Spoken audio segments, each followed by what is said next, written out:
Bismillahirrahmanirrahim. Assalamu alaikum dear students. Today we are going to discuss our second last topic from chapter number 3 organic chemistry, and discussing topic are alkyl radical, functional groups and homologous series.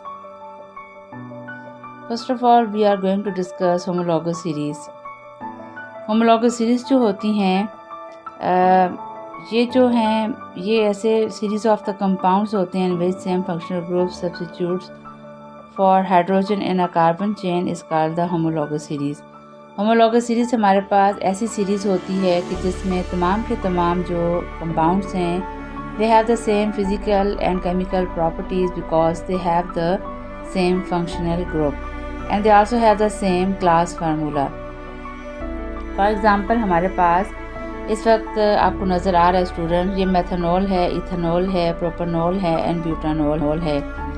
अब ये example जो हैं ये तमाम क्या show कर रही हैं, इन सब एग्जांपल्स के एंड पे फंक्शनल ग्रुप जो है वो हाइड्रोक्सिल है, OH ग्रुप जो है वो हाइड्रोक्सिल ग्रुप है और इसी हाइड्रोक्सिल ग्रुप की वजह से ये क्या है, they belongs to the same functional group और ये क्या बनाएंगी होमोलॉगस सीरीज़। यानी homo means same, logos mean members and series mean वो एक सीक्वेंस बनेगा जिसमें तमाम के तमाम जो कंपाउंड एलिमेंट्स कंपाउंड्स हैं they have the same functional group और that's why they have the same physical and chemical properties. अब इसको मज़ीद हम मिसाल से समझते हैं कि हमारे पास जनरल फार्मूला है अल्केन का CnH2n+2, लेकिन यहाँ हमें लिखा हुआ नज़र आ रहा है CnH2n+1, तो ये अल्काइल रेडिकल है। अल्काइल रेडिकल जो होता है ये कॉरस्पॉन्डिंग अल्केन से बनता है। जब अल्केन से एक हाइड्रोजन आयन रिप्लेस हो जाता है तो अनसैचुरेशन कॉज हो जाती है। उस अनसैचुरेशन को फिलअप करने के लिए कोई ना कोई फंक्शनल ग्रुप जो है वो उस कंपाउंड उस अल्काइल रेडिकल के साथ जो है वो बॉन्डिंग करने की कोशिश करता है, तो इसके नतीजे में हमारे पास डेरिवेटिव्स बनते हैं हाइड्रोकार्बन से। अब यहाँ होमोलॉगस सीरीज़ हमें शो हो रही है अल्केन की, जैसे मीथेन है, इथेन है, प्रोपेन है, ब्यूटेन है और पेंटेन है। अगर हम इन तमाम के तमाम फार्मूलाज को देखें तो हमें ये नज़र आता है कि ये तमाम जो कंपाउंड्स हैं उन सब में डिफरेंस CH2 मिथाइलिन ग्रुप्स की वजह से होता है। मिथाइलिन ग्रुप जो होता है उसमें उसके ऐड होने से CH2 जो है उसके ऐड होने से कंपाउंड जो हैं वो मज़ीद हायर लेवल पे जाते हैं। एक और चीज़ हमें क्लियर होनी चाहिए कि होमोलॉगस सीरीज़ में जो मॉलिक्यूलर मास होता है it is also increases in any homologous series और उसकी वजह से ग्रेडेशन होती है फिज़िकल प्रॉपर्टीज़ में in same because the melting and boiling points increases with increase the molecular mass solubility in a particular solvent and show a similar gradation। यानी तमाम की तमाम जो फिज़िकल केमिकल प्रॉपर्टीज़ हैं वो एक साथ बढ़ती हैं या कम होने लगती हैं। होमोलॉगस सीरीज़ बेसिकली अगर देखा जाए तो कार्बन कंपाउंड्स की वजह से होती है। Homo mean same and series mean sequence और the series which having the similarities due to the same functional group. अब मिसाल को हम मज़ीद एक्सटेंड करते हैं कि मीथेन, इथेन, प्रोपेन, ब्यूटेन ये हमारे पास सिंपल जो है वो अल्केन्स हैं। अगर हम मीथेन में CH4 में एक मिथाइलिन ग्रुप कैसे कहते हैं CH2, इसको ऐड कर दें तो हमारे पास next member of the homologous series बन जाएगा अल्केन का C2H6। सिमिलरली अगर हम इसी मिथाइलिन इथेन में अगर CH2 ग्रुप मज़ीद ऐड कर दें तो हमारे पास प्रोपेन बन जाएगा। इसी प्रोपेन में अगर एक और मिथाइलिन ग्रुप को ऐड कर दिया जाए तो ब्यूटेन बन जाएगा एंड सो ऑन। तो कहने का मतलब ये हुआ कि मिथाइल जो होमोलॉगस सीरीज़ होती हैं उसमें हमारे पास हर अगला मेंबर एक मिथाइलिन ग्रुप के ऐड करने से बनता है और हर प्रीवियस मेंबर हमें रिकवर हो सकता है अगर हम एक मिथाइलिन ग्रुप को उसमें से ड्रॉप कर दें या माइनस कर दें। अब हम नेक्स्ट चलते हैं फंक्शनल ग्रुप की तरफ। फंक्शनल ग्रुप जो होते हैं ये हमेशा हाइड्रोकार्बन चेन्स के साथ अटैच होते हैं और फंक्शनल ग्रुप ये एक एटम हो सकता है या ग्रुप ऑफ द एटम्स हो सकता है जिनके हाइड्रोकार्बन चेन के साथ अटैच होने की सूरत में न्यू कंपाउंड्स बनते हैं जिनको हम डेरिवेटिव्स कहते हैं। बेसिकली ऑर्गेनिक कंपाउंड्स में दो बड़े टाइप्स के कंपाउंड्स बनते हैं, hydrocarbons and their derivatives. Hydrocarbons purely carbon and hydrogen से मिलकर बने हुए कंपाउंड्स होते हैं, जबकि डेरिवेटिव्स जो है इनको बैकबोन चाहिए होती है हाइड्रोकार्बन की। दूसरे लफ्ज़ों में हाइड्रोकार्बन चेन्स के साथ जो मालिक्यूल अटैच होते हैं और डेरिवेटिव्स बनाते हैं उन्हें हम क्या कहते हैं, फंक्शनल ग्रुप्स कहते हैं। फंक्शनल ग्रुप्स को अगर हम डिफाइन करें, groups of the atoms having an extremely important role in the compound's functionality are groups of the atom with definite properties। इसका मतलब क्या हुआ कि हर फंक्शनल ग्रुप दूसरे से मुख्तलिफ होता है और हर फंक्शनल ग्रुप के अंदर एक स्पेसिफिक प्रॉपर्टी होती है। जब ये फंक्शनल ग्रुप किसी हाइड्रोकार्बन चेन के साथ अटैच हो जाता है तो पूरी की पूरी जो हाइड्रोकार्बन की नेचर है वो चेंज हो जाती है और इसी वजह से जो होमोलॉगस सीरीज़ बनती है उसमें सेम फंक्शनल ग्रुप की वजह से तमाम की तमाम होमोलॉगस सीरीज़ के अंदर पाए जाने वाले जो कंपाउंड्स आपस में जो मेंबर्स होते हैं they have the same physical and chemical properties. अब हम एक नज़र कर लेते हैं कि इम्पॉर्टेंट फंक्शनल ग्रुप्स कौन से हैं। फिनोल हाइड्रोक्सिल ग्रुप अगर किसी हाइड्रोकार्बन के साथ अटैच होगा, इन केस के हाइड्रोकार्बन में अल्केन से जब ये बनता है तो एक हाइड्रोजन के कम होने की सूरत में अल्केन अल्काइल रेडिकल में चेंज हो जाता है, तो वो जो पोर्शन होता है अल्काइल रेडिकल का वो हाइड्रोकार्बन चेन बनाता है। उसके साथ अब उसकी अनसैचुरेशन को जो कार्बन से एक हाइड्रोजन के रिप्लेस होने की सूरत में हो जाती है, उसको फंक्शनल ग्रुप जो हैं वो अटैच होते हैं तो वो अनसैचुरेशन ख़त्म हो जाती है। इसी तरह स्टूडेंट्स हमारे पास इंपॉर्टेंट जो फंक्शनल ग्रुप हैं वो कौन कौन से हैं। अल्कोहल के जब ये किसी भी हाइड्रोकार्बन चेन के साथ कंबाइन होता है तो ये अल्कोहल की होमोलॉगस सीरीज़ बनाएगा।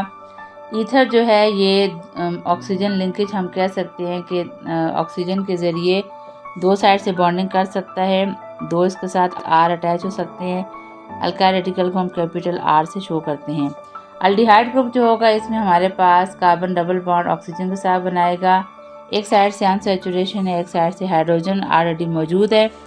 तो ये अनसैचुरेशन जो है इसका मतलब क्या है कि ये किसी न किसी हाइड्रोकार्बन चेन से या आर से अटैच होगा अल्काइल रेडिकल से और अल्डिहाइड सीरीज़ बनाएगा।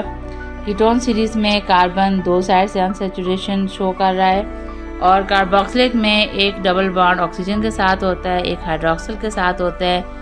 जिस साइड से अनसैचुरेशन है वहाँ पे आर अटैच हो जाता है और कार्बोक्सिलिक एसिड की होमोलॉगस सीरीज़ बनना स्टार्ट हो जाती है।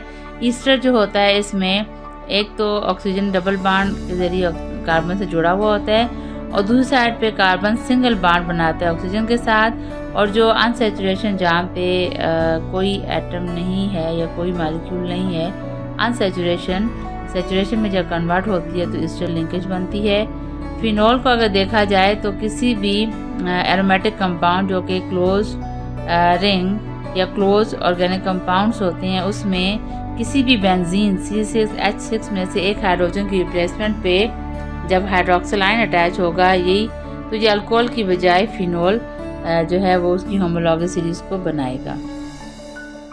अब हम ज़रा थोड़ा सा मैकेनिज़्म देखते हैं कि फंक्शनल ग्रुप कैसे अटैच होते हैं हाइड्रोकार्बन के साथ और इससे न्यू डेरिवेटिव्स बनते हैं। यहाँ हम देख सकते हैं कि हाइड्रोक्सिल ग्रुप जो है ये ऑक्सीजन और हाइड्रोजन से मिलकर बना हुआ है, ये नेगेटिवली चार्ज होता है। अब ये हाइड्रोक्सिल ग्रुप जो है इसकी एक साइड पे अनसैचुरेशन शो की गई है, यानी बॉन्ड फॉर्मेशन ये कर सकता है और ये अल्कोहल क्लास को बनाएगा। तो जहाँ बॉन्ड फॉर्मेशन लिखा हुआ है वहाँ हकीकत में क्या होता है, हमारे पास कोई ना कोई आर यानी अल्काइल रेडिकल होता है। अब यहाँ इस इमेज में हम देख सकते हैं 1 2 3 4 ये ब्यूटेन हमारे पास 4 कार्बन हैं जो कि स्ट्रेट चेन में अरेंज है और कार्बन कार्बन के दरमियान सिंगल कोवेलेंट बॉन्ड है। ये बेसिकली ब्यूटेन था। एक हाइड्रोजन के रिप्लेस होने से ये क्या बन गया, ब्यूटाइल, और ये हाइड्रोक्साइड जब यहाँ पे अटैच हुआ तो कार्बन की वैलेंसी जो है वो सेटिस्फाइड होगी और नतीजे के तौर पर हमारे पास अल्कोहल सीरीज़ का पहला मेंबर बन गया। सिमिलरली अगर हम कार्बोक्सिलिक एसिड फंक्शनल ग्रुप को देखें जिसको COOH लिखा जाता है, इसमें येलो कलर में हमें जो नज़र आ रहा है ये अनसैचुरेशन है। तो इस अनसैचुरेशन को हाइड्रोकार्बन चेन के साथ जब ये अटैच हो जाता है तो कार्बोक्सिलिक एसिड की सीरीज़ बनेगी। यहाँ हम देख सकते हैं कि कार्बोक्सिलिक एसिड को कैसे जो है बॉन्डिंग के ज़रिए शो किया गया है कि कार्बोक्सिलिक एसिड में जो कार्बन है उसमें 2 ऑक्सीजन हमें नज़र आ रहे हैं।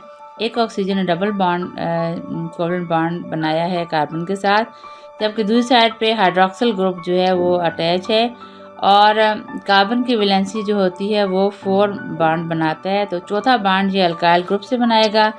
तो स्टूडेंट, ये अल्काइल ग्रुप वही है जिसको अभी मैं थोड़ी देर पहले एक्सप्लेन किया कि by the removal of 1 hydrogen from the corresponding alkane वो कन्वर्ट हो जाता है अल्काइल ग्रुप में।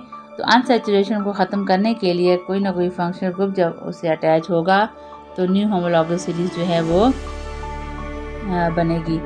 यहाँ थोड़ा सा मैकेनिज्म एक्सप्लेन करती चलूँ कि अल्काइल रेडिकल बेसिकली बनता कैसे है। अब यहाँ एग्जांपल में हम देख सकते हैं कि हमारे पास अल्केन है। अल्केन जो है सिंगल कोवेलेंट बॉन्डेड होते हैं किसके दरमियान, कार्बन और कार्बन के दरमियान।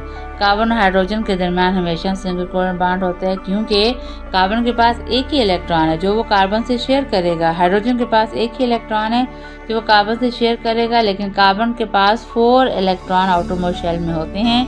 तो ये 4 बॉन्ड जब बनाता है कार्बन, तो इथेन में अगर देखा जाए तो एक हाइड्रोजन जब रिप्लेस होगा, उसके रिप्लेस होने से, या मीथेन में अगर आप देखें तो 4 हाइड्रोजन CH4 इसका केमिकल फार्मूला है। अभी इसकी वैलेंसी सेटिस्फाइड है, लेकिन आप देख सकते हैं ब्लैक कलर के निशान से जो बॉन्ड को ख़त्म कर रहा है। तो इथेन किस में कन्वर्ट हो जाएगा, इथाइल में, और मीथेन किस में कन्वर्ट हो जाएगा, मीथाइल में, क्योंकि अनसैचुरेशन कॉज होगी। इस हालत में अब ये अल्केन नहीं पढ़े जाएंगे बल्कि ये अल्काइल ग्रुप पढ़े जाएंगे और इथेन से इथाइल बनेगा, मीथेन से मिथाइल बनेगा। इसको हम कैपिटल R से शो करेंगे। अब हम देख सकते हैं कि नाम कैसे दिया जाता है जो है वो अगर फंक्शनल ग्रुप अटैच हो जाए हाइड्रोकार्बन के साथ। हम ये कह सकते हैं कि पेरेंट हाइड्रोकार्बन चेन होती है जिससे एक हाइड्रोजन निकल जाता है, रिलीज हो जाता है। उस हाइड्रोजन की कमी को पूरा करने के लिए कोई ना कोई फंक्शनल ग्रुप जब अटैक करता है तो फिर हमारे पास हाइड्रोकार्बन्स के न्यू कंपाउंड्स बनेंगे जिन्हें हम डेरिवेटिव्स कहेंगे, और डेरिवेटिव्स हमेशा हाइड्रोकार्बन से बनते हैं। तो बैकबोन जो पेरेंट नेम होगा हाइड्रोकार्बन का वो प्रीफिक्स होगा। प्रीफिक्स का मतलब ये होगा कि नाम का पहला हिस्सा। सफिक्स का मतलब क्या होगा कि नाम का दूसरा हिस्सा। तो जो फंक्शनल ग्रुप अटैच हुआ है वो दूसरे हिस्से में लिखा जाएगा, पहले हिस्से में हाइड्रोकार्बन कॉरस्पॉन्डिंग यानी अल्काइल रेडिकल लिखा जाएगा। इस चीज़ को समझने के लिए हम ये देख सकते हैं कि अगर हमारे पास अल्केन है तो उससे ANE दूर हो जाएगा। अल्कीन अगर डबल बॉन्ड है तो ENE दूर हो जाएगा, और अल्काइन अगर ट्रिपल बॉन्ड है तो YNE जो है वो दूर हो जाएगा, कॉरस्पॉन्डिंग अल्केन बनेगा। लेट्स सपोज अल्केन जो है जब ये बॉन्डिंग करेगा किसी भी अल्कोहल के साथ, तो अल्केन को लाजमी क्या होना चाहिए, अल्काइल रेडिकल। अल्कोहल के साथ मिलने की सूरत में इसका नाम कैसे लिखा जाएगा, यानी न्यू कंपाउंड कैसे बनेगा, जो कि कॉम्बिनेशन किसका है, पेरेंट हाइड्रोकार्बन चेन का एंड फंक्शनल ग्रुप का।